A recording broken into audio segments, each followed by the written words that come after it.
তুমি কি জানো উইলিয়াম শেক্সপিয়ারের জীবনে আছে এক রহস্যময় অন্ধকার অধ্যায়।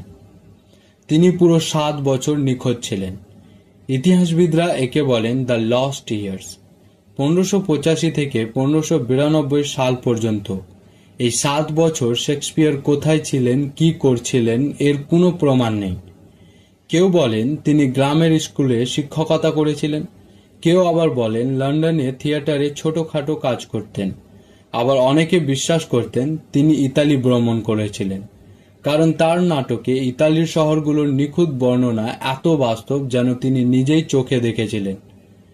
কিন্তু এখানেই শেষ নয়। কিছু গবেষক মনে করেন শেক্সপিয়ার হয়তো ছিলেন একজন গুপ্তচর, কারণ এলিজাবেথীয় যুগে রাজদরবারের গোপন চোর বৃত্তি ছিল খুব সাধারণ। আর শেক্সপিয়ারের নাটকে গুপ্তচর, বিশ্বাসঘাতকতা, রাজনীতি এসব এত নিখুঁতভাবে এসেছে যেন তিনি নিজেই সেই অভিজ্ঞতা পেয়েছিলেন। সত্যিটা কি আজও কেউ জানে না। এই 7 বছর ইতিহাসের সবচেয়ে বড় সাহিত্য রহস্য। শেক্সপিয়ারের ওই দ্য লস্ট ইয়ার্স আজও প্রশ্ন ছুড়ে দেয়, তিনি কি ছিলেন শিক্ষক, শিল্পী, ভ্রমণকারী নাকি গুপ্তচর?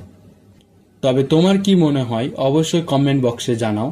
আর ভিডিওটি ভালো লেগে থাকলে একটি লাইক দিন। এরকম রহস্যময় গল্প পেতে আমাদের চ্যানেলটি সাবস্ক্রাইব করুন।